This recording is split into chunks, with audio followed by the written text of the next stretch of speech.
dimanapun kalian berada, kita kembali lagi nih di studio Kejawar KM1 Banyumas. Sudah lama ya kita nggak bikin podcast dengan tamu dari luar. Hari ini spesial buat teman-teman, kita akan hadirkan tamu spesial kita. Izinkan saya untuk memperkenalkannya teman-teman, karena ini narasumber yang sangat penting menurut saya dan sangat teman-teman harus nonton podcast ini pokoknya. Temanya sangat bagus, nggak cuman untuk yang sudah nikah, tapi bagi yang belum nikah juga sangat cocok kali ini.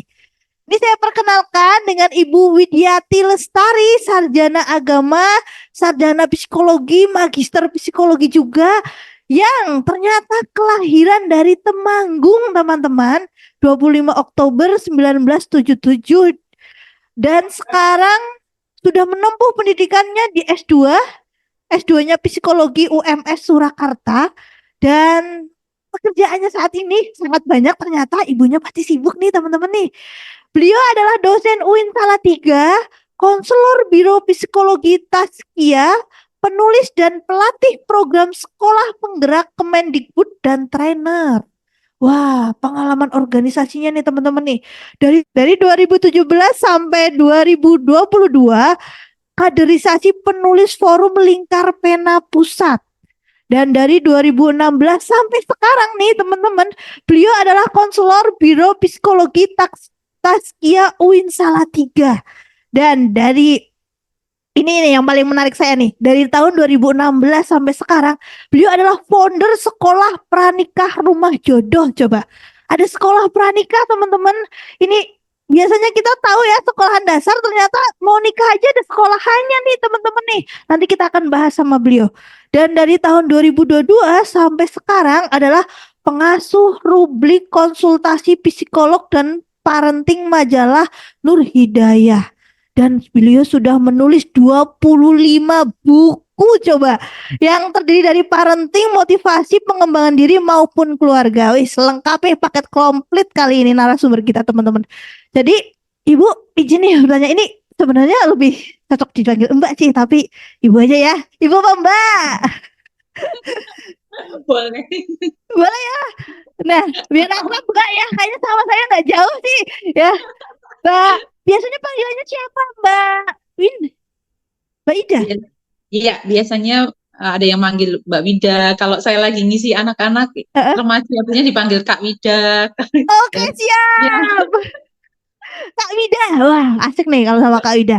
Kak Wida, ini pertanyaan langsung nih, biasanya nggak penasaran terlalu lama. Sekolah ya dulu, Kak Ulan. kalau mau nikah tuh harus sekolah dulu ya Kak Wida? Ya, jadi sebenarnya inilah pentingnya. Kenapa kita itu apapun itu kan kita bisa apa-apa itu kan biasanya karena sekolah. Atau kalau enggak kursus ya, nama lain dari sekolah kan ada kursus, ada training dan sebagainya. Nah, itu untuk kita hidupnya. Nah, seperti halnya kita menikah. Menikah itu semua orang pasti pengennya satu kali. Enggak ada orang itu pengen nikah beberapa kali gitu ya. Betul. Walaupun laki-laki bisa sampai 4 kali, tapi juga mikir-mikir juga kok. Yang jelas semua orang itu ketika menikah, apalagi perempuan, itu pengennya ya satu kali ya, dalam ketika mau menikah. Nah, untuk satu yang sekali itu kadang-kadang kita nggak mempersiapkannya dengan baik. Ya, Iya. maka disinilah perlunya sekolah pranikah itu, ya, karena memang menikah itu nggak asal siap nikah saja. Jadi kadang-kadang kita siap nikah, tapi kita nggak siap jadi suami, kita nggak siap jadi istri, kita apalagi siap jadi menantu dan juga siap jadi ibu dan bapak. Nah, itu yang tidak dipersiapkan. Biasanya ya siapnya cuma nikah aja, seperti itu, Kak Ulan. Prewedding gitu ya, siap ya? Iya, betul. Prewedding aja. Iya Weddingnya. siap, bajunya siap, tapi hal-hal itu nggak disadari. Iya. Awalnya nih, Kak Winda nih, awalnya tercetus pingin ada sekolah pranikah itu gara-gara apa sih? Apa pengalaman Nah, pribadi mau nikah? iya, betul sekali Kak Ulan. Nah, jadi ceritanya kenapa saya konsen pada akhirnya konsen itu konsen untuk menekuni dunia sekolah pranikah itu waktu itu saya masih mahasiswa. Saya aktivis, kemudian saya lahir dari seorang ibu yang seorang guru gitu, seorang guru, kemudian ibu saya itu juga aktif di beberapa organisasi. Kemudian beliau ini juga, ibu saya itu punya talenta dagang yang luar biasa. Jadi selesai ngajar gitu, beliau itu masih apa ya, Kak Wulan, di Banyumas ada mendring nggak, Bu, Kak Wulan? Nggak tahu tuh apa tuh yang gimana. Oh, mendring itu jadi ibu saya itu guru, kemudian pulang dari ngajar itu beliau ke rumah-rumah orang, nawar-nawarin dagangan, mau pesan apa, kemudian ibu saya akan memesankan, terus nanti apa, mereka akan mencicil gitu, mencicil Oh apa iya ya? iya iya iya Iya, iya. jadi Tahu ada nanti, tuh, tapi namanya bukan itu. oh ya, kalau di Temanggung namanya seperti itu. Nah, pada akhirnya kemudian ketika saya mau ini ya, mau bantuin ibu saya masak, ibu saya itu eh, apa ya pinter masak, ya bikin kue, ya penjahit, ya guru, ya seperti itu. Tapi ketika saya mau bantu itu, ibu saya sudah belajar aja, belajar ya gitu ya. Jadi akhirnya saya tumbuh menjadi pribadi yang senang belajar, kemudian senang berorganisasi. Tapi saya ada satu yang terlupakan gitu, yaitu masalah memasak tadi, Mbak, karena ibu saya kan tidak memperbolehkan, akhirnya saya nggak bisa. Nah, saya itu ini ya, nggak nyangka kalau jodoh saya itu datangnya cepat gitu loh, Mbak Wulan. Jadi semester 8, ya semester 8, saya lulus 3 tahun 8 bulan ya. Jadi semester 7 lebih sedikit gitu, saya langsung nikah. Nah, betapa kagetnya saya ketika saya menikah itu, ternyata menikah itu begini ya, harus penyesuaian dengan suami. Dari saya yang tadinya itu aktivis bebas kemana-mana, tiba-tiba saya dapat suami yang pola pengasuhannya itu berbeda dengan saya. Saya dapat ibu yang aktivis, sementara dari suami saya itu ibunya di rumah, bapaknya yang eh, Bekerja. PNS gitu. Oh, Jadi akhirnya kebiasaan-kebiasaan dari apa, dari suami itu kan terpolakan ke bagaimana ketika saya mengalami pernikahan, Mbak. Jadi Mbak biasa beli gitu. Waktu itu juga belum ada GoFood, Gojek, kan belum belum ada ya. GrabFood kan belum ada ya. Akhirnya saya itu nangis, Mbak. Aduh, oh ternyata seperti ini ya. Terus tiba-tiba apa, harus berbagai macam hal kan, penyesuaian dari banyak hal, penyesuaian dengan bagaimana tadi ya, psikologi suami, kebiasaan-kebiasaan yang berbeda ya. Apalagi kemudian setelah itu saya punya anak, loh kok ternyata punya anak itu begini toh ya. Nah dari situ saya kemudian, ya Allah, saya pengen banget punya cita-cita untuk bikin uh, persiapan untuk kepernikahan, karena ternyata seperti ini proses penyesuaian adaptasi saya itu seluar biasa itu ya. Walaupun akhirnya saya hanya bisa masak, bisa macam-macam ya, tetapi proses untuk ke sana itu ternyata butuh air mata yang banyak, butuh butuh mengeluh yang luar biasa, bingung mau cerita ke siapa kan gitu, Mbak Ulan ya. eh, Ya, nah, dari situ akhirnya kemudian sepertinya ini banyak yang mengalami seperti saya. Ya, pasti banyak. Tapi kenapa nggak ada buku waktu itu, internet kan juga belum belum ada. Iya, semarak ini kan. iya. Jadi bingung, kok nggak ada ya mau ikut ini, nggak ada yang bikin sekolah ini tuh, nggak ada ya. Padahal yang punya kegalauan seperti saya itu pasti banyak. Tiba-tiba saya punya teman melakukan seperti itu, ternyata juga ini uh, banyak yang divorce gitu ya, bercerai gitu dengan usia pernikahan yang sangat singkat gitu, dan masalahnya sepele ya, karena tadi tidak mampu menyesuaikan. Oh, latar belakangnya berbeda seperti itu, beda dengan latar belakangku ya, egois banget. Padahal sebenarnya nggak seperti itu, masalah komunikasi dan sebagainya. Saya punya azam, punya cita-cita, saya pengen bikin, saya pengen nulis buku, saya uh, itu pengen ya, hanya agar itu menjadi solusi ya. Nah benar ya, akhirnya saya buka itu sekolah pranikah pertama kali, ternyata yang daftar ya waktu itu 1000-an, Mbak. Jadi akhirnya, oh Pertama ternyata kali buka 1000-an. pertama kali buka itu 1000. Nah akhirnya kita bikin, padahal bayarnya cukup mahal waktu itu. Kalau di Salatiga menurut saya sudah 150 itu sudah mahal, tetapi ternyata ini ya banyak sekali yang minatnya. Akhirnya jadilah 5 gelombang. Jadi seperti itu. Akhirnya kita Wah, nggak mungkin kan, karena kapasitasnya iya. 200 gitu ya. Dan Heeh. akhirnya kita bikin di 5 gelombang. Itu pertama kalinya. Dari 1000 itu orang yang sudah menikah, Kak? Atau orang yang belum menikah dari 1000 itu? Itu yang sudah menikah malah sedikit. Jadi belum menikah. Belum yang sudah menikah sekitar 20%-nya. Yang belum menikah 80%-nya. Dan dari situlah saya mulai jadi mak comblangnya gitu ya. Jadi akhirnya ketemu kan mereka karena kan 12 kali pertemuan, bukan Ya. cuma satu kali pertemuan, 12 kali pertemuan. Masak bareng kan ada pelajarannya kan, kurikulumnya ada masak-masak segala, masak-masak ya. Jadi biar tadi Mbak Wulan berawal dari ternyata masak itu sesuatu yang ya sederhana lah, skill skill sederhana yang kita boleh sih beli di apa di Buku. GoFood gitu Ya. boleh, tapi kan skill-skill sederhana itu minimal kalau anu kan bisa kita pakai gitu kan, kalau kita punya bayi dan sebagainya gitu. Nah itu akhirnya ini Kak, apa eh, ada materi tentang itu, ada materi tentang memandikan bayi. Memandikan bayi itu benar-benar butuh skill juga ya. Nah, Hmm. akhirnya karena memang ternyata tidak mudah untuk mencari yang namanya ini babysitter, itu nggak mudah. Yang cocok loh ya, Ya, yang betul. cocok. Terus kemudian untuk mencari ART di rumah kita itu juga tidak mudah. Maka kadang-kadang skill-skill sederhana itu harus kita ini ya miliki, dan kemudian setiap orang itu punya potensi Kak. Jadi punya potensi yang itu dicari dan ditumbuhkan. Nah, itu materi-materi yang akhirnya di situ ada interpret dan sebagainya. Kenapa saya ada materi tentang itu? Karena itu juga yang saya alami. Jadi saya pada posisi di mana mencari ART itu susah, Mbak Kak Ulan. Jadi dulu sebelum saya jadi dosen itu saya pernah jadi guru SD di sebuah sekolah favorit gitu, yang pada akhirnya mengharuskan saya untuk berhenti, berhenti karena mencari ART susah.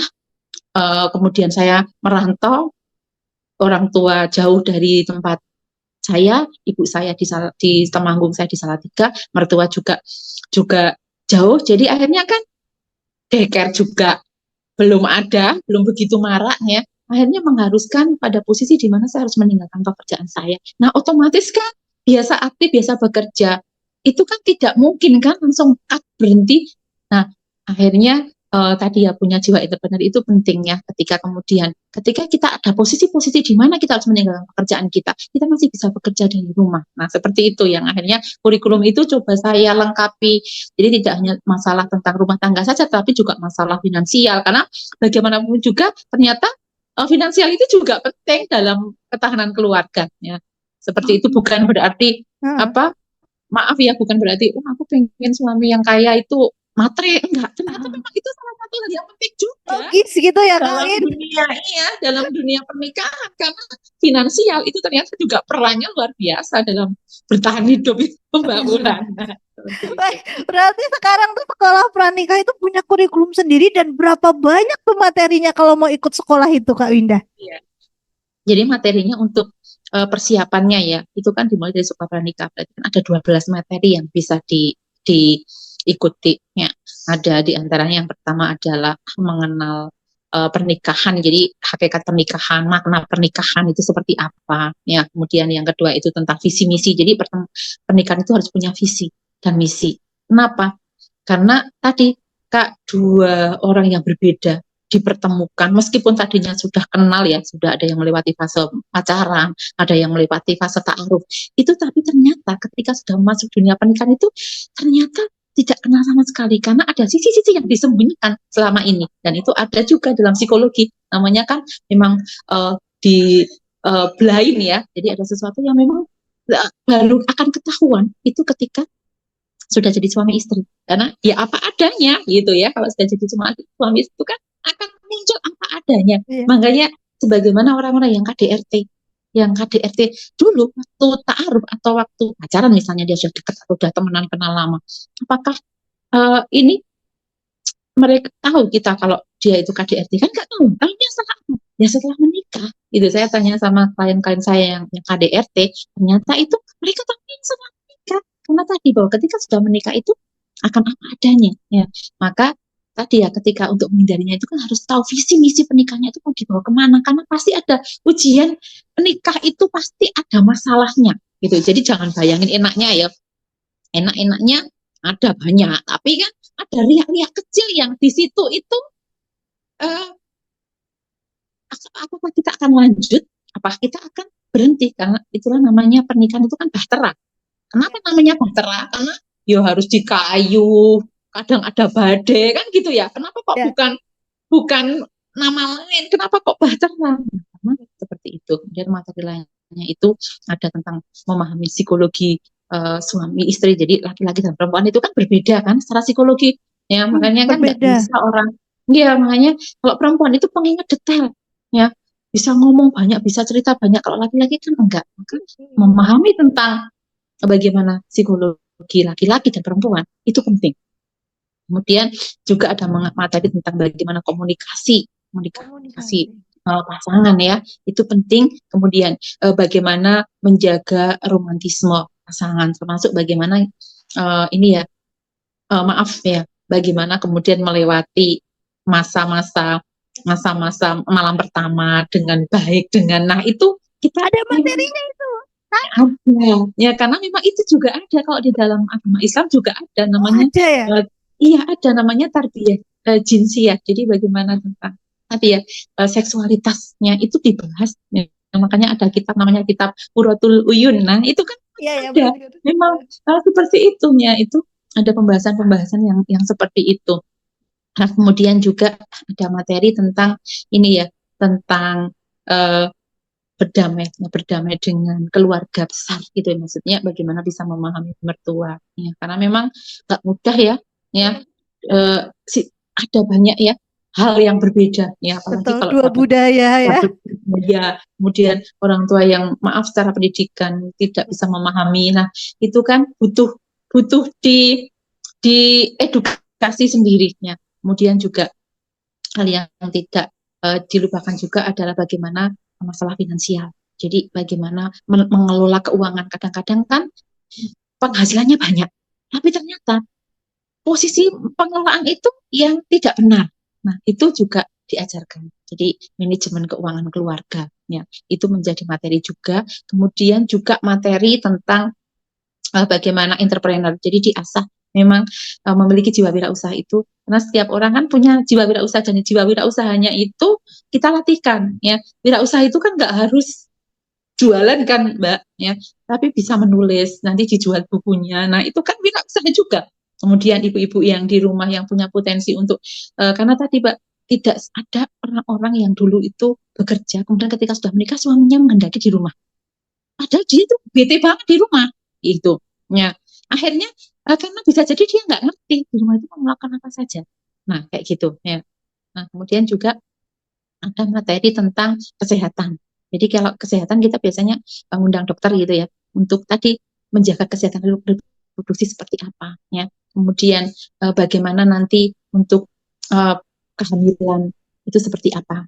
Nah, itu ya. Kemudian juga kita nanti tentang masalah kehamilan dan menyusui itu seperti apa, kemudian masalah uh, ini weddingnya seperti apa. Ya, jadi kadang-kadang itu menjadi masalah juga. Weddingnya besar-besaran itu ternyata ninggalin utang sekian. Nah, itu kan akhirnya yang nanggung pengantinnya misalnya kayak gitu ya.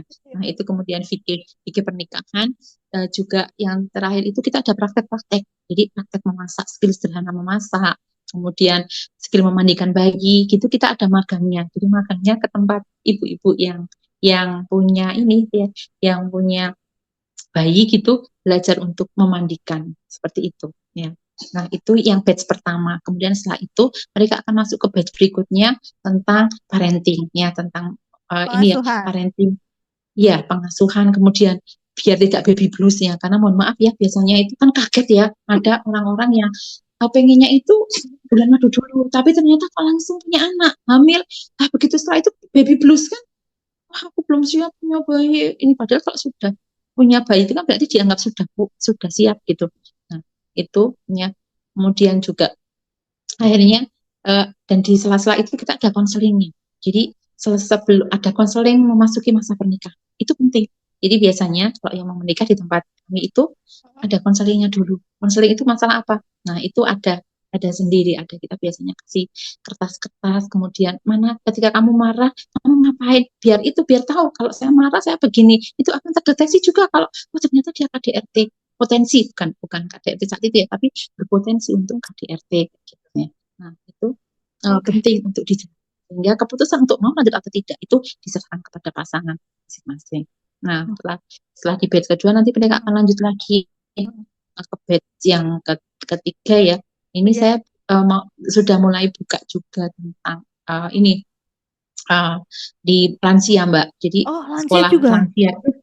Ya, ini saya ngisi-ngisi di Semarang, Ah, kemudian ah. ngisi di Kabupaten Semarang, di Kota Semarang itu saya akhirnya kepikiran, oh ini ibu-ibunya ini ternyata pada buka, akhirnya buka buka di dua dua kelas gitu ya, di dua kelas di dua tempat itu ternyata eh, ininya luar biasa sekali. Jadi saya tidak mengatakan lansia ya, tapi usia senior gitu deh. Jadi mengatakan usia senior itu ternyata mereka akhirnya punya semangat, Mbak, punya semangat untuk oh ternyata kemarin itu ketagihan mereka tak kasih materi tentang seksologi Biasa. lansia gitu ya. Jadi ya mereka tak kasih materi tentang seksologi lansia itu langsung pada semangat kayak gitu ya. Nah, itu awal-awalnya seperti itu Kak, dan ternyata oh mereka butuh banget ya materi-materi seputar pernikahan apalagi ternyata Ah, di ah, ah. milenial ini, Oh ya, di milenial milenial. ini itu Betul. ternyata sangat butuh sekali. Nah, Karena memang angka perceraiannya juga sangat tinggi sekali kan iya. saat ini. Ya. Nah, seperti itu Kak Wulan, Ya, gambaran Kak Winda, singkatnya. itu kan materinya sangat komplit tuh. Malah saya jadi pingin ikutan nih. Materi Boleh. sebanyak itu kira-kira berapa lama kita harus nyelesain sekolah dengan materi sebanyak itu? Itu biasanya karena satu kali pertemuan itu kan Mm-mm. dua materi, ya, Hmm. gitu ya. Jadi biasanya kan selesai dalam ini 7 kali kalau dengan prakteknya 8. Ada yang 6, 7, 8 lah gitu. Karena kadang-kadang ada yang kosong untuk Hmm. menghindari yang kosong gitu. Tiba-tiba nggak hadir ke materinya kayak gitu Kak. Oh. Dan sekolahnya harus datang ke sana ke tempat Kak Winda atau bisa online atau Kalau gimana nih? kalau ya karena kan ini ya apa namanya harapannya kan mereka kan juga tadi ya ketemu di situ terus mereka itu konseling terus apa ya selama ini itu kita waktu itu pernah mau nyoba online gitu kan ya tapi ternyata ada hal yang nggak mereka dapatkan gitu loh ketika online itu ya tadi ya karena mereka datang itu ya ada hal yang lain loh Mbak ketemu di situ sambil nyari jodoh ternyata gitu Ah, jadi gitu. seperti itu ya makanya saya cerita sama dengan tadi saya tuh udah berapa kali aja melamarkan. Jadi yang melamarkan itu saya melamarkan, kemudian apa namanya konselingi dulu ya. Nanti saya yang bilang ke orang tuanya kayak gitu ya. Kalau yang belum punya pasangan loh ya, kalau yang sudah punya ya mereka sudah datang dengan calonnya kayak gitu dan ternyata uh, mereka bisa melewati problematika itu. Mereka cerita, bu ternyata gitu. Oh ketika menikah itu benar yang diceritain enaknya 3 bulan habis itu ada masalah-masalah begini tapi kalau ingat materi itu kita jadi berusaha untuk oh ini kita itu harus benar-benar ini baru baru ini ya katanya di sekolah pranikah itu kan Mm-mm. 10 tahun pertama gitu ya saya memang selalu menekankan bahwa seluruh 10 tahun pertama itu adalah masa adaptasi jadi kalau banyak problematika di 10 tahun pertama ya itu masih adaptasi tapi nanti 11 tahun berikutnya itu sudah mulai uh, ini ya sudah mulai bisa. Oh, ternyata bener Bu. Jadi mereka akhirnya ya enjoy aja menikmati gitu. Seperti itu. Nice. Kayaknya pengalaman luar biasa banget nih Kak Winda nih. Kak Win, ini apa namanya? Ini lain nih. Saya agak lompat sedikit nih. Kira-kira nih Kak Win, di posisi seperti apakah nih Kak Win? Ini terkait pernikahan sih. Di posisi Iya. seperti apakah kita yakin kalau orang yang misal kita suka gitu ya, atau sedang Ya. bersama kita adalah jodoh kita gitu? Atau sebuah tanda apa kalau itu tuh, oh ya aku mau bisa nikah sama dia gitu? Atau Ya. ya gitu? Nah, kadang-kadang itu perempuan yang mengalami seperti itu. Oh Ya, gitu. jadi ya kalau dari ini ya dari istri saya perempuan sering seperti itu. Hmm. Bu, ya, jadi saya cerita, Bu, Ibu bisa nggak ini dia, saya tuh kok kayaknya itu lebih cocok coba kamu deketin gitu. Coba ini ya, kalau memang belum kenal coba ajak ngobrol, tahu saya memang minta untuk ini ya, tahu dari temennya seperti apa ya gitu karena memang eh, ini ya Kak ya, banyak yang nggak tahu juga masa lalunya dari suami kita. Itu kan ada yang banyak klien-klien saya yang datang ternyata masa lalunya itu ini oh, buruk gitu ya. Walaupun tidak semua masa lalu buruk itu kemudian akan berdampak dalam perkawinan enggak, tapi minimal kan ngerti dulu dulu seperti apa kondisi keluarganya seperti apa. Karena itu tadi ya, pengasuhan ternyata sangat berdampak signifikan terhadap uh, ketika sudah menikah. Nah, kadang-kadang perasaan-perasaan, oh itu kita jodohku, itu perempuan, karena perempuan itu perasa ya, jarang laki-laki yang mengatakan kita itu jodohku, itu jarang, gitu ya. Iya, kalau perempuan itu soalnya itu ya agak punya, ya perasaannya berbeda, tetapi itu beda ketika sudah menjadi istri. Jadi, kalau sudah menjadi istri, nah ini cerita-cerita dari klien-klien saya ya, dan memang risetnya seperti itu. Jadi kalau sudah jadi istri, itu apa yang terjadi kepada suami? Itu ternyata di istri itu ini bisa merasakannya, gitu. Jadi kalau klien-klien saya itu cerita, Bu, kayaknya suami saya itu ini ya uh, lagi deket sama perempuan lain. Kok jenengan tahu Mbak? Iya, naluri istri itu lebih kencang ternyata. Tapi beda dengan bapak-bapak yang istrinya selingkuh. Jadi Iya, betul. iya, jadi maaf ya saya juga punya klien yang istrinya selingkuh. Jadi bukan hanya suami yang selingkuh ya, tapi istrinya yang selingkuh. Nah, itu nggak tahu. Jadi nggak punya feeling ke arah sana. Tahu itu kalau sudah melihat kayak gitu. Tapi kalau ibu, Tawan. tapi kalau ibu-ibu enggak. Ya soalnya kalau saya tanya itu kan HP-nya kan ditutup kayak gini-gini gitu. Jadi seperti itu. Ya, artinya perasaan-perasaan itu lebih mendominasi perempuan. Walaupun akhirnya ada yang benar juga ya. Oh itu jodohku. Oh benar kayak gitu. Tapi ada yang tidak tidak sepenuhnya benar seperti itu. Tapi ya tadi yang memiliki perasaan seperti itu biasanya perempuan. Kalau laki-laki jarang yang memiliki perasaan seperti itu. Posisi seperti apa kita dikatakan usia menikah? Ya, Benar. ya. Jadi Kak Wulan yang namanya menikah itu kan ini ya nggak kadang ya kadang usia walaupun memang ada standar, memang standar menikah itu kan ada ya di Indonesia yang ditetapkan oleh pusat itu usia 16 ya 18 ya sekarang. Nah Ya. apakah kemudian usianya misalnya menikahnya di usia 40 apakah sudah matang secara Usia. fisik? Oke, ya, tapi belum tentu matang secara psikologis, secara keilmuan dan sebagainya. Nah, bagaimana posisi itu dikatakan matang? Gitu ya. Jadi posisi dikatakan matang menikah itu ketika ada beberapa hal. Yang pertama, yang ya jelas ya, usianya sudah siap untuk melakukan reproduksi. Jadi reproduksi ya sudah siap. Itu ya. Kemudian yang kedua sudah ada bekal ilmunya karena ternyata di zaman ini terutama anak-anak Gen Alpha, Gen Z itu kalau tidak punya ilmu di tantangan zaman itu nggak semakin mudah di era digital ini. Dan ketika saya melakukan riset ya ke ini bagaimana istri yang di ya kita harus tahu dulu. Jadi ternyata Gen Z ini punya bayangan memang itu jadi kebutuhan. Jadi sekolah pranikah itu ternyata menjadi kebutuhan bagi Gen Z dan Gen Alpha yang saat ini ya. Jadi kalau beda kalau kita dulu kan memang nggak ada ya, tapi kalau sekarang itu di mana-mana buka. Itu ternyata luar biasa sekali peminatnya gitu ya. Bahkan tadi sekolah lansia yang kalau dalam bahasa saya dalam bahasa psikologi namanya adalah successful aging gitu ya. Itu mereka senang banget ketika saya mengatakan tentang successful aging. Itu luar biasa sekali kayak sekolah parenting. Itu menjamur juga kan? Laris juga. Nah, cuma bagaimana sekolah pranikah yang kemudian mengajarkan tidak hanya keilmuan tapi juga mengajarkan keterampilan hidup. Nah, itu yang penting ya. Yang kemudian sekarang ini banyak yang dicari. Jadi kesiapannya adalah kesiapan dari ilmu ya, ilmu tentang pernikahan itu sendiri, ilmu tentang bagaimana manajemen keuangan, ilmu tentang manajemen marketing. Jadi angel management itu menjadi sesuatu yang penting di dalam pernikahan. Bagaimana mengelola emosi, bagaimana kemudian keterampilan skill komunikasi untuk bisa memahami orang lain ya, skill mengatasi problematika pernikahan, ini skill menaklukkan pasangan itu menjadi penting. Itu penting, itu skill itu harus dimiliki suami dan dimiliki oleh istri sehingga ketika bertengkar, karena pasti akan bertengkar, namanya berbeda ya.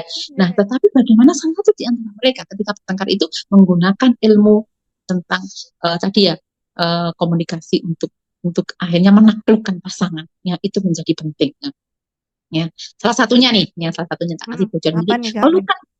Pelukan selama 20 detik ya setiap hari 20 detik itu ternyata 20 detik kawan. iya 20 detik ya itu ternyata bisa meningkatkan kehangatan, mengurangi stres pasangan, kemudian juga akhirnya semakin cinta, membuat tidak stres. 20 detik itu dilakukan oleh kita terhadap pasangan kita, bukan pasangan orang lain ya, pasangan kita gitu ya. Iya, Nah, pasangan kita seperti ya, itu. Iya, 20 detik itu membuat awet muda ya. Dan ternyata dalam risetnya orang-orang yang suami istri yang melakukan pernikahan 20 detik itu ternyata pernikahannya yang melakukannya itu 90% mereka langgeng pernikahannya. Itu riset selama 25 tahun gitu ya. Jadi Segampang itu ya kawin, iya, segampang itu 20 detik kawan. iya, Iya, tapi ternyata jarang yang melakukan. Wah, kalau sudah menikah gitu, malas dilihat nggak punya waktu. Ya, jadi ternyata iya, tidak punya waktu kalau sudah melakukan pernikahan itu. Karena apa? Tidak menjadi agenda rutin dan agenda kebiasaan. Ya, harus dibiasakan berarti ya iya, kawin ya. iya, itu seperti itu. Ya, jadi kemudian yang ketiga, tadi ya ilmu psikologi juga penting, ilmu agama juga penting, bekal-bekal itu. Kemudian yang ketiga yang dikatakan matang pernikahan adalah sudah siap secara finansial. Jadi tidak hanya secara ilmu, tapi juga secara finansial. Maksudnya di sini apa gitu? Maksudnya di sini adalah bahwa laki-laki, terutama pada laki-laki ya. Jadi terutama pada laki-laki itu ya sudah ini ya tetap bekerja, bukan bekerja tetap. Itu yang harus menjadi triggernya ya. Tetap bekerja, bukan bekerja tetap. Apa tuh Kadang-kadang bedanya tuh kawin? bedanya. Ya, kalau tetap bekerja itu dia bekerja meskipun bukan pekerja tetap. Kalau pekerja tetap itu ya kayak ASN ya, ASN, PNS itu kan eh, bekerja tetap kan. Tapi kalau tetap bekerja itu dia walaupun nggak PNS dia tetap bekerja. Jadi kenapa? Karena ini sebenarnya tentang leadership. Nah ini penting. Jadi kadang-kadang mohon maaf ya modal cinta aja itu bohong gitu ya. Ya jadi kenapa? Kita itu jangan tertipu, perempuan itu jangan tertipu. Oh, aku cinta, cinta dilihat dulu. Karena apa? Itu hanya nanti setelah kita menikah, itu kita tidak butuh cinta doang. Butuh apa? Makan kan kak? Nah Iya, kayak gitu. tidak butuh cinta teman-teman, Gitu tidak ya. butuh cinta Makanya, saja ya. iya, makanya kalau saya bertanya apa kriteria ini ya, kalau orang-orang yang belum matang ke pernikahan ya, apa kriteria? Yang penting ganteng, yang penting cantik gitu kan? Tapi Ah, begitu yang menikah, yang ya, terjadi apa? Ya banyak yang cerita ke saya mau cerai bu, kenapa cerai? Ah, ternyata ganteng ganteng itu nggak cukup. Yang penting ini gitu. Jadi nunjuk dia. yang penting ini. Ternyata iya, jadi sadar bahwa ternyata menikah itu bukan tentang ganteng dan cantik, tapi tentang siapa yang punya leadership, siapa yang bisa diajak tadi tetap bekerja, bukan bekerja tetap gitu ya. Karena Tetap ternyata bekerja ya. ini tadi ya, jadi memang seperti itu. Maka menikah itu ya tadi harus punya komitmen ya. Maka saya sering mengatakan di murid di tempatnya setelah menikah bahwa cinta itu hanya mempertemukan, tapi komitmenlah yang mengabadikan gitu ya. Jadi komitmen tentang apa? Komitmen tentang tadi tentang mengayomi ya bagi laki-laki ya, tentang mengayomi, komitmen tentang bagaimana memimpin nahkoda ini, komitmen tentang finansial itu penting, dan komitmen tentang bagaimana kasih sayang, karena perempuan itu bagaimanapun juga butuh kasih sayang, itu adalah nafkah. Jadi kasih sayang, pujian, penghargaan itu adalah nafkah yang harus diberikan seorang suami kepada istrinya. Jadi tidak hanya uang saja, ternyata pujian, penghargaan, pelukan itu sesuatu yang penting bagi seorang perempuan. Nah, seperti itu. Itu Jadi termasuk nafkah ya kawin ya? iya.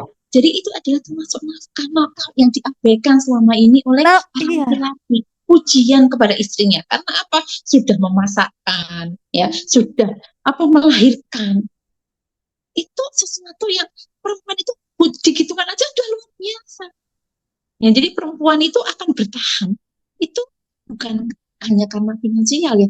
Finansial itu nomor dua mungkin bisa jadi bagi perempuan ya. Tetapi kalau karena apa? Karena kalau nomor satu tadi ya diberikan kasih sayang, kesetiaan, itu maka kekurangan finansial itu sama perempuan bisa dimaklumi.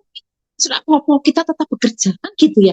Tapi Iya. kalau penghargaan nggak pernah dapat, nafkah secara finansial nggak pernah dapat, perempuan akhirnya pengen lepas dari itu ketika, dan perempuan kalau sudah pengen lepas itu berarti perempuan itu sudah berjuang sebenarnya. Jadi mohon maaf ya, perempuan yang akhirnya meminta untuk bercerai bukan perempuan yang sudah nggak setia lagi, enggak, tapi sebenarnya perempuan itu sudah berjuang untuk bertahan, tapi pada akhirnya tidak ada perubahan dalam sisi pasangan. Akhirnya perempuan itu sudah sampai pada menyerah.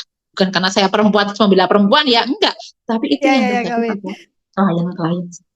Oke, Kawin. Ini tadi bagus banget nih, banyak quote. Jadi cinta itu mempertemukan tapi komitmen yang menyatukan. Ya, yang Bahwa mengabadikan. yang, Ya, yang mengabadikan ya.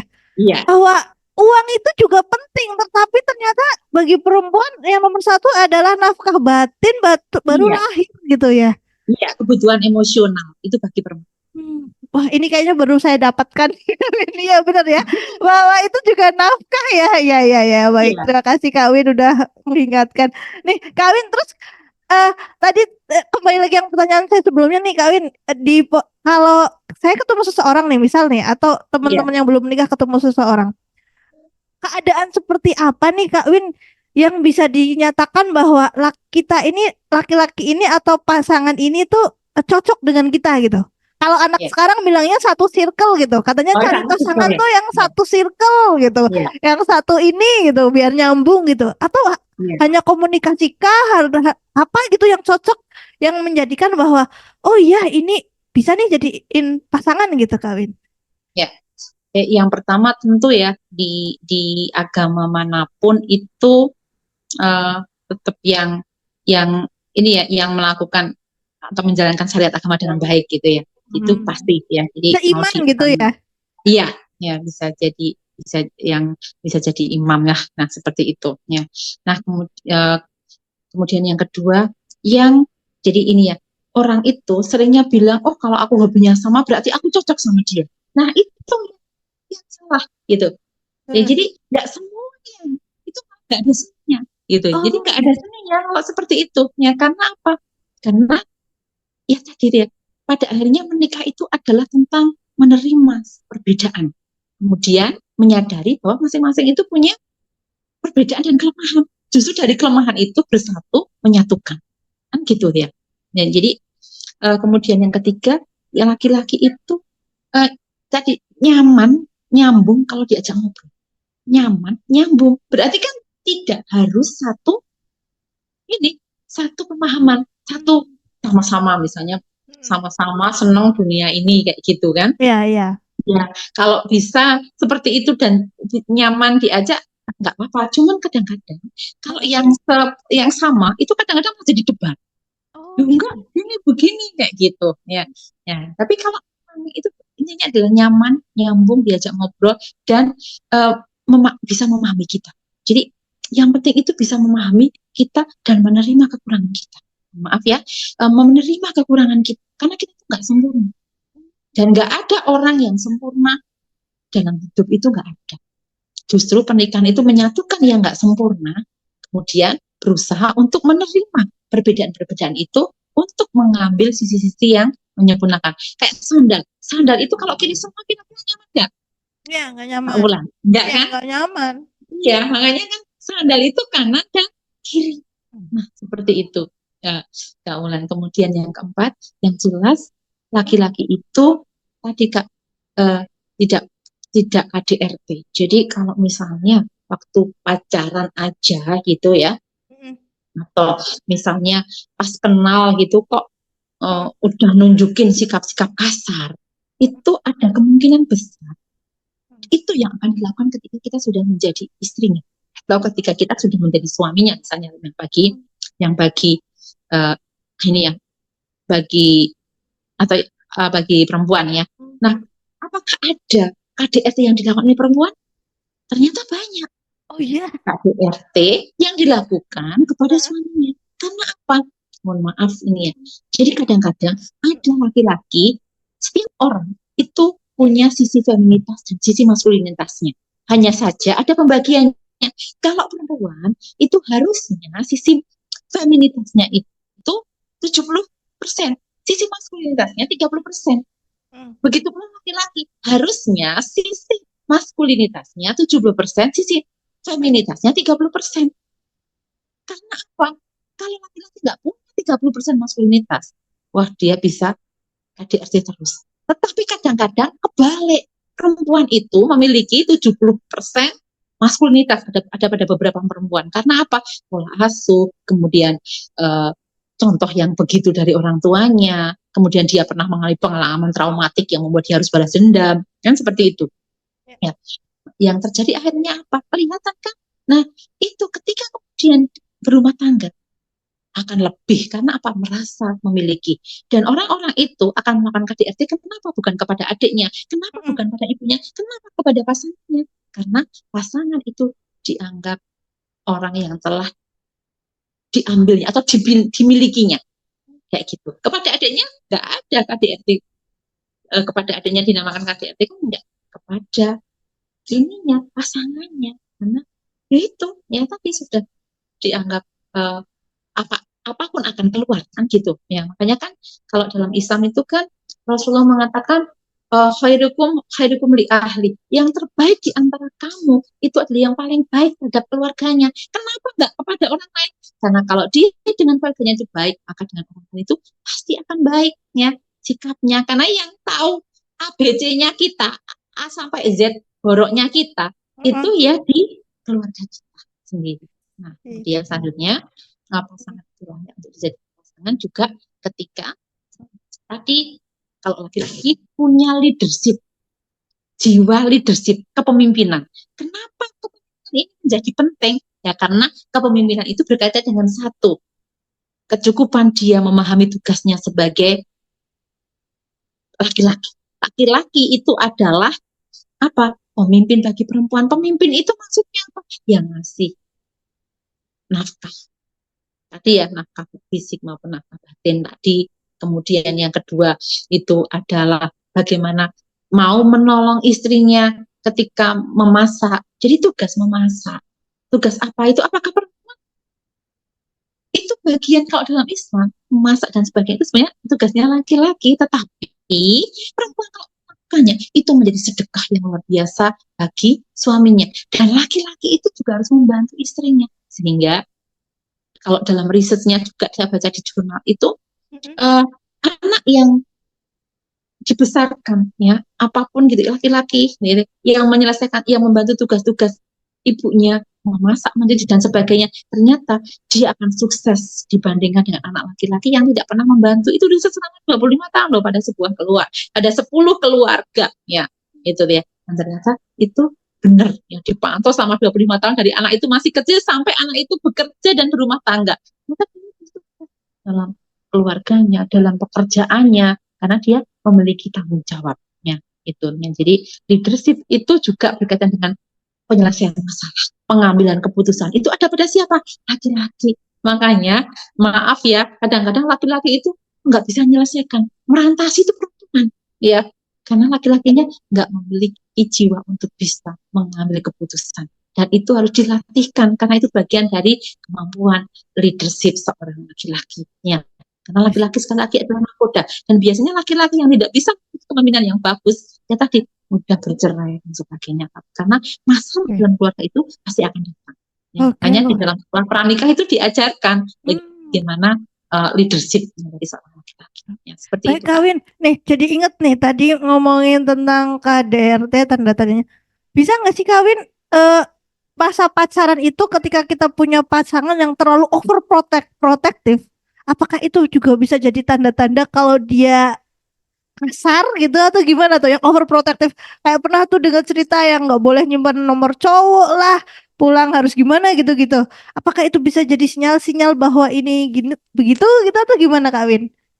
Iya, betul itu. Ya, jadi itu termasuk bagian dari sinyal-sinyal. Saya punya klien, jadi klien saya itu dulu ya ketika mau menikah itu pernah berkonsultasi. Ya. Ini calon pasangan saya, kalau saya berkawin nggak boleh. Saya begini, saya harus nggak bisa keluar-keluar gitu. Padahal waktu itu belum berumah tangga, belum jadi istrinya. Iya. Dan apa yang dilakukan ketika kemudian akhirnya, sebenarnya saya sudah memberikan saran, tetapi kan keputusan kan ada pada si klien ya, saya nggak bisa mengambil keputusan untuk nggak usah, kan nggak bisa ya, karena kita kan tugasnya kan memberikan gambaran-gambaran ya. Kemudian akhirnya dia menikah, kemudian 1 tahun setelah pernikahannya dia nelpon saya mau konseling tapi nggak bisa. Kalau secara offline dan secara online dia nangis cerita, Hmm. semua diberikan.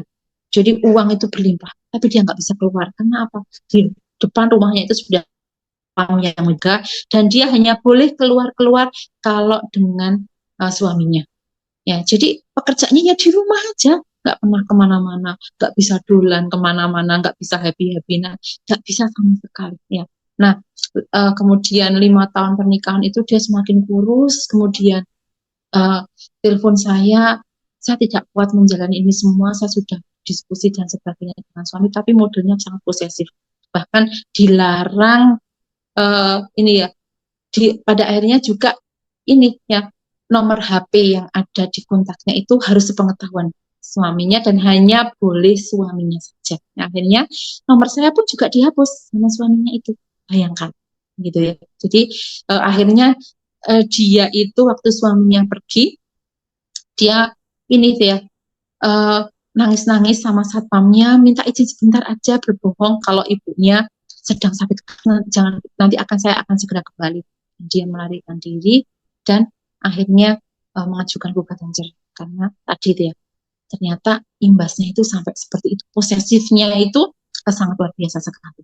Dan ternyata hidup saya baru melihat, ya Allah, istananya itu megah, ya tadi ya, kalau orang bilang itu seperti sangkar emas gitu ya, ternyata yang di dalamnya yang merasakannya tidak seperti itu. Gitu, Kak. Wih, Kak Win, katanya Kak Win kan bahwa rumah tangga itu seperti bahtera yang mungkin akan ada ombang-ambing, ada badai dan Ya. sebagainya. Di titik mana sih Kak Win? Di titik mana? Oh, kita masih harus bertahan loh. Di titik mana kita? Oh, ini harus udah diselesaikan atau kita berpisah gitu. Adakah batasan titik kita dari kesabaran untuk mempertahankan rumah tangga atau enggak gitu, Kak Win? Atau Ya, tergantung individu masing-masing? ya, ya, betul sekali. Jadi kenapa bahtera ya? Karena memang ada ombak dan sebagainya, dan di titik mana kita harus berpisah, di titik mana kita harus melanjutkan. Jadi selama satu ya, ketika bahkan dalam posisi selingkuh pun, nah ini ya, saya banyak menghadapi klien-klien selingkuh ya, perselingkuhan itu ketika dalam kondisi selingkuh pun, apakah saya masih bisa melanjutkan, Bu? Ya, saya bilang coba ya, suaminya mau berubah atau enggak, ya itu yang pertama. Jadi yang pertama adalah mau berubah atau tidak. Kalau dia punya komitmen untuk mau berubah, minimal ada ikhtiar untuk berubah, oke, bisa dilanjutkan gitu ya. Nah, kemudian yang kedua, pada titik di mana dia tidak melakukan KDRT. Kalau KDRT sudah melukai diri kita, apakah kita bisa bertahan terus? Nah, itu banyak, bukan hanya di para psikolog ya, tetapi juga para ini ya, para ini nih, para yang ustadz dan sebagainya kan juga menyarankan ya, kalau itu sudah melukai ya badan dan nggak mau berubah, nggak apa-apa, kita boleh kok berpisah. Karena kadang-kadang, maaf ya, kadang-kadang bercerai itu walaupun dalam Islam itu juga itu pilihan terakhir ya, dimanapun juga ya, nggak cuma dalam Islam ya, kehidupan kita di dalam itu adalah the last choice gitu ya. Jadi the last choice bercerai itu kan the last choice, karena apa? Karena rentetan cerai itu kan banyak ya, anak, kemudian keluarga, rasa malu kok tiba-tiba jadi janda kayak gitu kan. Ya. Perempuan kan juga di masyarakat itu posisi janda itu kan posisi apa, janda cerai gitu kan, kelihatan Nggak tanda baik. petik gitu ya, nggak baik gitu ya. Kalau jandanya janda meninggal gitu mungkin agak ini, tapi kalau jandanya cerai gitu kan, ini nih, kadang tanda petik di masyarakatnya. Jadi di posisi yang pertama ketika mau berubahnya, yang kedua ketika tadi ya tidak KDRT ya, kemudian yang ketiga ketika memang masih memberikan finansial gitu, karena kalau tidak memberikan finansial ya, perempuan itu bagian dari haknya perempuan. Haknya perempuan itu di apa dihargai itu karena finansial. Walaupun perempuan itu nggak pernah menghendaki ya, kalau perempuan itu pasti pengen ya, namanya perempuan itu kalau lihat bling-bling baju, bling-bling jilbab, bling-bling sepatu itu, walaupun sudah punya 12 kan tetap bling-blingnya warnanya kan seperti itu, karena memang otaknya perempuan kan gitu ya, dalam susunan otaknya perempuan itu kalau lihat warna itu nggak kuat.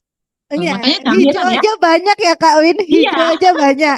iya, makanya jangan heran perempuan itu kalau masuk ke toko 12 toko itu akan kembali ke yang pertama. Sampai rumah, kok tadi di toko yang ketiga kok nggak beli sekalian? Nah itu perempuan. Kok laki-laki masuk ke satu toko, ya sudah, langsung ketemu yang dicari. Perempuan 12-13 toko akan balik lagi ke pertama. Kalau enggak, balik yang kedua. Nah seperti itu. Ya, jadi artinya finansial itu menjadi sesuatu yang penting yang bisa diberikan kepada perempuan. Kalau tanpa itu, perempuan merasa tidak dihargai. Oh, perempuan itu biasa loh, ya, memasak dan sebagainya. Yang penting dihargai dengan apa? Dengan pujian, dengan finansial walaupun nggak begitu banyak. Tapi kalau tidak diberikan itu, ya kayaknya anggap kayak menjadi barang yang tidak berharga. Dan itu secara psikologis sangat berpengaruh sekali. Nah, pada posisi-posisi di mana perempuan itu sudah seperti itu, maka boleh batasan-batasan itu boleh kita kemudian berpisah. Jika berpisah itu menjadi sesuatu yang bisa jadi lebih baik, ya. Seperti itu. Terima kasih Kak Win. Ini ada titip yang pertanyaan Kak Win Iya. dari netizen ya. Sudah saya print nih. Oh ini kasus percintaan beda agama Kak Win. Oh ya. Ya gimana tuh? Kalau percintaan beda agama tuh katanya eh, cinta menikah itu nasib, mencintai itu takdir gitu. Katanya nggak bisa kita rencanakan jatuh cinta ke siapa. Terus ini jatuh cinta sama yang beda agama ini Kak Win. Gimana Ya. nih Kawin mau kira-kira buat para pasangan yang beda agama tuh gimana nih Kawin nasibnya kira-kira kalau mau dari Kawin? Ya. Jadi kalau tentang menikah berbeda agama, ya, itu saya jawabnya secara psikologi ya, ya. Karena kalau saya jawab secara syar'i gitu kan uh, Panjang nanti ya. panjang. Gitu. Saya jawab secara psikologi aja. Gitu. Karena saya punya banyak klien yang pernikahan berbeda agama. Gitu. Ya. Jadi akan lebih mungkin bisa menjadi gambaran gitu ya. Ternyata meskipun ada yang sukses, tapi ternyata yang sukses itu hanya dari risetnya itu hanya 10%. Gitu ya. Di tengah-tengah mereka akan berpisah. Jadi ini saya kemarin baru aja ini ya dapat curhatan, mereka sudah menikah selama 37 tahun. Mereka sudah menikah selama 37 tahun dengan beda agama. Tetapi di usia pernikahan 10 tahun pertama, itu memang sudah ada rencana memang untuk berpisah. Dan kemudian, banyak yang cocok, kemudian akhirnya berpisah di usia 30, di usia pernikahan yang ke-34 atau 37, saya agak lupa. Dan mereka menceritakan tentang pergolakan batin, ya, pergolakan batin yang luar biasa. Karena apa? Rentetannya panjang. Anak bingung. Itu ceritakan kan saya ya. Ada yang 3 tahun sudah berpisah. Ada yang Anaknya baru bingung. 1 tahun. Anaknya bingung mau ikut siapa. Di sekolah mau ikut pelajaran agama apa. Ya, itu. Ya. Jadi seperti itu. Ya. Hanya kalau yang walaupun ada, tapi ternyata hanya 10-20% keberhasilannya.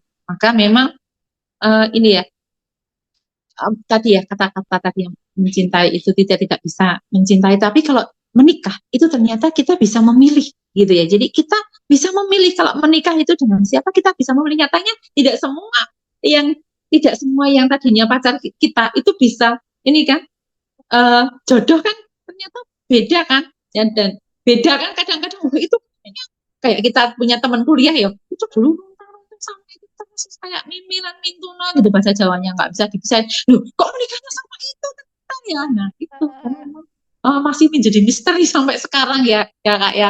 Ternyata jodohnya jejere persis rumahnya, padahal dulu itu wah, males banget kan gitu dia. Nah, ternyata dapetnya itu gitu. Seperti itu Kak. Jadi memang harus banyak orang yang seagama aja, masalah yang datang dalam rumah tangga itu sudah seluar biasa itu, ya, apalagi berbeda Kak. Nah, seperti itu. Jadi itu secara psikologisnya. Nah, Secara ini syariat sudah jelas. Iya. iya, ada satu lagi tadi sudah saya baca Kak Win. Iya. Kalau yang orang tuanya nggak direstui orang tua tuh Kak Win, lanjut atau bagaimana tuh? Nah, kalau yang tidak direstui orang tua, itu kita bisa berbagai macam pendekatan. Yang pertama, apa sebab gitu ya. Jadi orang tua itu biasanya melarang itu kan ada sebabnya. Ada kok klien saya di ini yang ikut sekolah pranikah yang tadinya tidak diperbolehkan. Kenapa? Karena bapaknya itu S2, bapaknya yang satu SD. Gitu ya. Nah, yang S2 nggak boleh dong punya besan SD, gitu ya. Nah, kemudian saya boleh nggak saya bantu ya, saya menjelaskan ke ini ya, karena itu konseling yang wilayah konseling ya. Akhirnya saya bantu jelaskan bahwa si anak ini kan juga sudah tetap bekerja ya. Ini ya, kemudian yang berbeda itu kan orang tuanya, anaknya kan secara pendidikan juga sama, kemudian secara ini juga finansial juga sudah bagus, akhirnya luluh. Nah tadi, jadi yang pertama itu adalah kadang-kadang kita perlu menghadirkan orang ketiga. Kalau misalnya tidak bisa ya, tapi kalau bisa yang pertama urutannya kan apa? Cari dulu apa penyebabnya.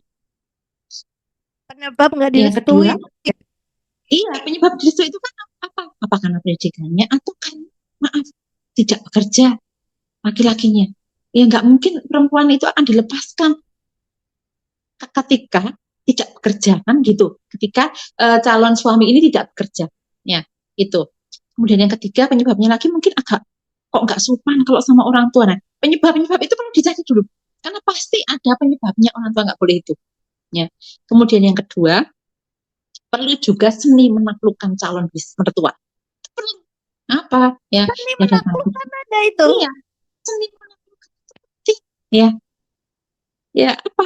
Kebaikan kepribadian kita. Sering membawa oleh-oleh, gitu. Kemudian berakrab-akrab dengan mereka, menerima mereka, sayang, tunjukkan kasih sayang kepada anaknya yang mau kita lamar. Nah, itu adalah bagian dari seni menaklukkan. Kayak batu keras kan ditetesi, ini enggak nanti bisa lulu enggak? Nah, seperti itu. Manusia juga seperti itu. Artinya ada seni menaklukkan Calon calon mertua. mertua. Iya, jadi ada seninya. Itu di Kalau sekolahan Kak Wita ada nggak iya, seni kita melakukan? kita ajarkan gitu ya, bahkan seni menaklukkan calon ini ya, maksudnya calon yang mau kita bidik itu juga penting gitu ya. Karena apa, kadang-kadang perempuan itu kan suka apa bahasa Jawanya ngentol, tahu ngentol Mbak Kak Ulan? Nggak. Betul. Tadinya nggak mau gitu, ternyata setelah didekati akhirnya Oh iya. luluh juga. Nah Mepet terus itu gitu ya Kak Wita. ya, akhirnya malah nempel terus, malah nggak bisa ngelupain. Jadi kadang-kadang jatuh cintanya terlambat. Wes deketin nggak mau, setelah mau diambil orang nikah baru gelo. Nah kayak gitu kan. Jadi seperti itu Kak. Ada seni untuk menaklukkan calon mertua itu menjadi sesuatu yang penting. Nah, kalau ke sana ya kasih hadiah nggak cuma kepada anaknya dong, tapi kepada keluarganya. Terus datang tunjukkan hal yang baik, bertanya sopan, murah senyum. Nah, itu adalah bagian dari seni-seni ya. Kemudian yang ketiga, minta bantuan anaknya ini. Apa sih kira-kira yang hal-hal yang disukai ibu saya, ibu kamu, apa hal-hal yang disukai oleh bapak kamu. Nah, itu penting agar apa? Tahu bagaimana cara bersikap. Itu ya. Tuh, Penting tuh karena kan teman-teman tuh. kalian kan nggak tahu ya kebiasaan bapak itu apa, kebiasaan ibu itu apa. Itu penting karena besok kita akan jadi calon ini besanya kan gitu ya, calon apa menantunya gitu Menantunya. ya. Itu Oke. kemudian yang keempat, tunjukkan sesuatu yang membanggakan dari kepada mertua. Jadi Calon maaf ya, mertua gitu. iya kalau udah jadi maaf, membawa pencapaian-pencapaian yang telah kita dapatkan untuk menaklukkan calon mertua itu penting. Misalnya saja kita sudah punya mobil, ke sana bukan untuk pamer, bukan, tapi untuk menunjukkan pencapaian-pencapaian kita agar apa? Yakin gitu ya. Kebanggaan, Oh, yakin iya. gitu. Ya jangan ke sana punya ini, oh aku tak bawa sepeda ontel, padahal punya sepeda motor, Oh, iya. punya mobil misalnya. Ya kadang-kadang sesekali itu penting. Untuk apa? Untuk bahwa kita punya sesuatu yang bisa dibanggakan, punya pencapaian. Ya itu, ya seperti itu. Wih, Dan yang luar terakhir tentu biasa. doa ya. Banyak banyak Dan banget nih ilmunya nih Kak Win nih luar biasa. Kak Win untuk tes terakhir nih kasih tips dong bagi yang mau nikah tuh apa sih yang harus disiapin? ya, Bagi yang mau nikah biar yakin, oh sudah saatnya saya menikah gitu. ya, oke ya. Ya, jadi sebelum kita menikah itu tadi ya, kalau sudah punya satu bekal finansial, bagi laki-laki maupun perempuan itu penting karena memang kebutuhan sekarang itu finansial itu penting ya, apalagi sekarang di zaman digital gitu. Kita nggak kemana-mana aja, tahu-tahu HP kita bunyi shopping, shopping gitu kan. Nah itu kan jadi sesuatu yang penting. Ternyata nggak ke mall pun godaan finansial itu ada. Jadi kita sudah punya bekal finansial. Kemudian yang kedua kita sudah matang secara usia tadi, jangan tunda-tunda. Karena apa? Ya karena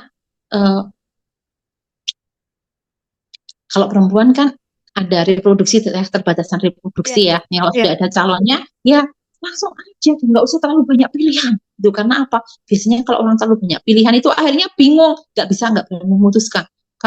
Dan kemudian yang ketiga, jangan terlalu takut untuk menikah. Karena maaf ya, ada yang terlalu cemas menikah. Nanti gimana ini? Karena apa? Kalau orang yang cemas menikah itu tandanya belum punya persiapan, belum punya ilmunya. Nah, kenapa? Ya belum ikut sekolah pranikah. Nah, seperti itu nih ya. Jadi cemas, takut, membayangkan. Kemudian yang keempat, kalau belum waktunya menerima konseling pernikahan, jangan mau dicurhati orang yang, nah ini penting Kak. Kenapa? Saya punya klien saya itu seorang yang sering dicurhati sama teman-teman yang sudah menikah. Kemudian akhirnya dia fobia pernikahan. Kenapa? Karena dia tak punya, kecuali dia bukan konselor gitu. Yang curhat ke pernikahan itu biasa kan, nikah 1 tahun, 2 tahun, sampai 5 tahun, sampai 10 tahun kan sering curhat. Dan akhirnya kan dia tidak punya, kalau bukan dari jurusan psikologi, itu biasanya kan nggak punya namanya strategi coping, strategi untuk mengelola stres pasca dicurhati itu. Nah itu ada strateginya. Nah karena kalau bukan dari orang psikologi, akhirnya kan bingung kan, akhirnya itu menjadi kecemasan, betul nggak tahu harus bagaimana. Nah itu nih, jadi jangan menerima curhat dulu sebelum kita tahu ilmunya gitu ya, sehingga yang dibayangin indah-indah pernikahan itu. Kemudian yang keempat, memiliki ilmu tentang anger management, mengelola marah dan sebagainya. Kemudian yang kelima, kalau memang sudah siap menikah, ya tadi bisa disampaikan ke orang tua ya. Kemudian juga tadi ya, jangan terlalu pilih-pilih lah ya, jangan terlalu pilih-pilih, jangan terlalu cemas ya. Kemudian banyak berdoa, insya Allah akan ketemu yang pas ya. Tadi ya, yang berbeda itu ya, memang kehidupan itu berbeda, jangan cari yang sempurna, karena kalau mencari yang sempurna tidak akan pernah ketemu yang sempurna. Itu tadi, karena pernikahan adalah menyatukan dua insan yang tidak sempurna untuk bersama-sama saling menyempurnakan untuk meraih kesempurnaan, bersama-sama mengarungi bahtera pernikahan. Gitu Kak Wulan. Luar kali. Ini kalau pengen ikutan sekolah pranikah, saya harus menghubungi siapa, kemana, daftarnya atau gimana nih Kak Wid? Boleh ke saya langsung nggak apa-apa ya, nanti WA atau ada kontak person atau sosial medianya? Kalau sosial medianya saya ini ya di Instagram, komunitas Rumah Jodoh ada, di Instagramnya saya Wida Azahida ada. Kalau Facebook saya lagi kena hack ini, jadi saya belum mungkin, tapi ada Facebook komunitas Rumah Jodoh. Itu. Jadi teman-teman kalau mau tertarik ikut sekolah pranikah, itu tadi kontaknya. Wah, terima kasih sekali Kak Wid berbagi ilmunya. Mungkin ini nggak kapok ya kalau lain kali diajakin enggak, lagi. Kak, insya Allah enggak, selalu ready. Kayaknya besok tema ilmu buat calon mertua nih perlu dijadikan satu pembahasan sendiri deh. Siap Kak. Sama tema itu kali, bagaimana kalau habis dengerin curhatan orang biar kita bisa memfilter gitu nih, mengolah stres. Lah ini kayaknya bagus nih Kak Wid yang nih. Iya betul Kak. Mungkin nggak kamu kan Kak Wid kan? Enggak Kak, insya Allah enggak. Okay. Terima kasih, baik Kak Wid, terima kasih untuk sharingnya hari ini, luar biasa ilmunya. Jadi teman-teman Banyumas lover ya, dimanapun berada, ini kalian harus nonton ini. Walau yang belum menikah, apapun yang sudah menikah, ini nonton nih biar ada refresh baru gitu ya. Jadi jangan lupa like, komen, dan subscribe. Dan terima kasih sudah menonton. Terima kasih juga Kak Wid. Sampai jumpa di lain waktu. Dadah. Iya, dadah.